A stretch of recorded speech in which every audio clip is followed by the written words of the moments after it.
aujourd'hui on se retrouve pour une vidéo asie qui sera sur 3 livres. La déclaration de Jemma Malet, The Memory Book de Lara Avery et la saga Les Chroniques Lunaires de Marissa Meyer.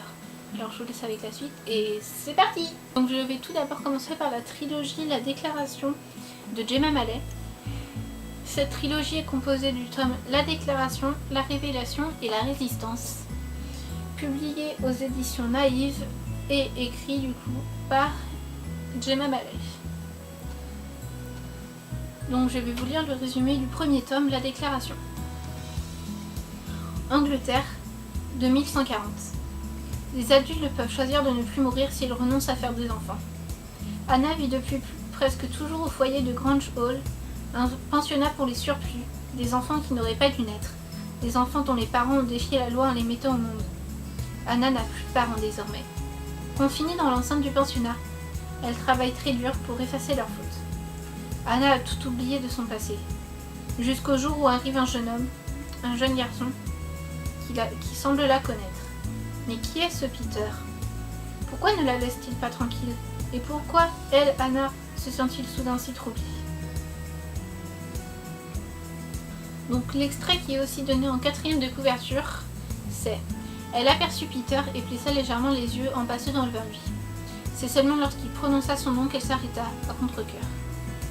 Anna, dit-il doucement. Anna Covey. Elle le foudroya du regard. Surplus, Anna, rectifia-t-elle. Je te prierai de ne pas utiliser de mots venant de l'extérieur et de cesser d'affirmer que tu connais mes parents. Vu qu'en ce qui me concerne, je n'en ai pas. J'ai adoré cette trilogie. Je trouve que l'univers créé par l'auteur est différent des autres. Le fait que pour qu'un traitement, une pilule pour la longévité ait été inventée, en contrepartie les adultes ne peuvent plus faire d'enfants, est très bien faite. J'ai adoré le personnage d'Anna qui au début m'a un peu insupportée parce que je comprenais pas pourquoi elle était aussi sévère avec elle et tout ça. Mais après j'ai commencé à l'apprécier quand Peter est arrivé. Et de plus j'ai lu qu'une traite ce livre. Je l'ai lu sur le trajet du lycée, donc dans le car. Et je crois que le premier tome je l'ai fini en un jour.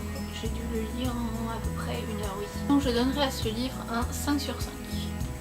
Deuxième livre dont on va parler, c'est The Memory Book de Lara Avery aux éditions Lumen. Donc j'ai entendu parler de ce livre sur Bookstagram, donc je vous laisserai mon Instagram dans la barre info.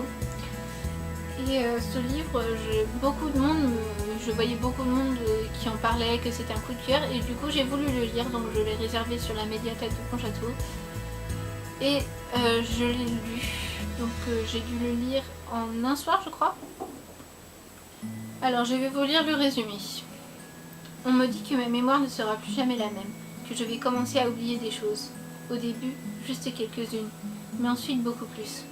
Alors je t'écris, cher futur moi, pour que tu te souviennes. Sam a toujours eu un plan, sortir première du lycée et filer vivre à New York. Rien ne l'en empêchera, pas même une anomalie génétique rare qui lentement va commencer à lui voler ses souvenirs, puis sa santé. Désormais, ce qu'il lui faut, c'est un nouveau plan. C'est ainsi que naît son projet. Ce sont les notes qu'elle s'envoie à elle-même dans le futur. La trace des heures, petites et grandes, qu'elle vit. C'est là qu'elle consignera chaque détail proche de la perfection de son premier rendez-vous avec son amour de toujours, Stuart. Le but, contre toute attente, contre vent et marée, ne rien oublier. Le fait que ça teinte d'une anomalie génétique, c'est très intéressant. Parce que pas beaucoup de livres parlent de ça. Et j'ai surtout adoré la combativité de Sam qui fait tout pour ne pas oublier. J'ai aussi adoré la complicité entre Sam et Cooper, qui au début est pas très présente. Entre Sam et Stuart, on va dire, au début j'ai accroché, puis au fur et à mesure j'ai commencé à moins adhérer à Stuart et plus vers Cooper, donc voilà. Et on va passer tout de suite au dernier livre, qui est Cinder, qui fait partie des Chroniques Lunaires par Marissa Meyer aux éditions Pocket Jeunesse. Donc les 3 autres tomes, donc il y a 4 tomes, les 3 autres tomes sont Scarlet, Cress et Winter. Donc tous les livres que je vous ai présentés là, c'est des livres que j'ai empruntés à ma médiathèque. Donc là, voici la couverture de Cinder. Celle de Scarlett, Cress,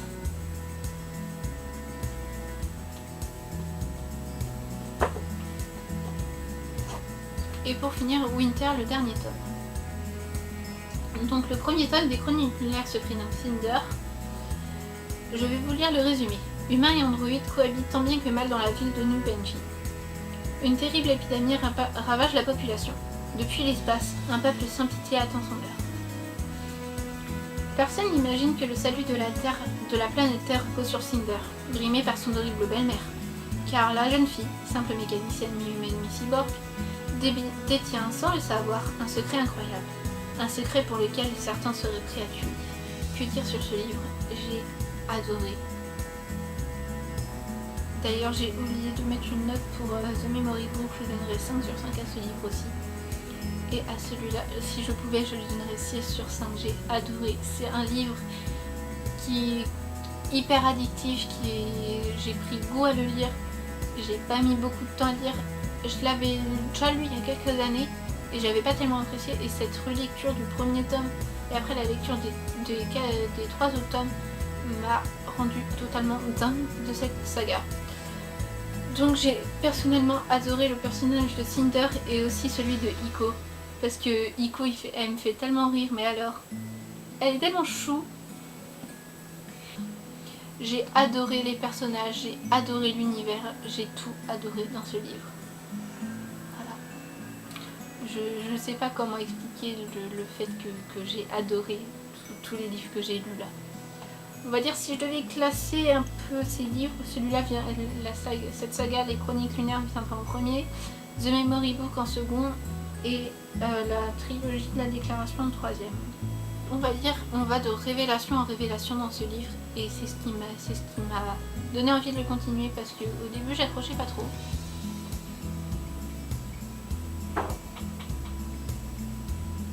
Au début j'accrochais pas trop et puis en voyant les révélations qu'il y avait, j'ai voulu continuer et continuer et continuer jusqu'à me rendre compte que j'avais fini le livre et que je voulais absolument continuer le second tome. D'ailleurs heureusement que j'ai pris les 4 en même temps parce que tournant je ne sais pas ce que j'aurais fait. Donc voilà, c'est tout pour cette vidéo. Dites-moi en commentaire si ça vous a plu que je fasse plusieurs livres en même temps, car je me suis rendu compte que beaucoup de mes vidéos avis d'un seul livre vous plaisent moins, j'ai l'impression. Dites-moi en commentaire ce que vous en pensez. Et suggérez-moi des idées de livres qui vous plaisent. Et dites-moi aussi ce que vous avez aimé dans ces livres si vous les avez lus. Je vous dis à la prochaine. Bye bye!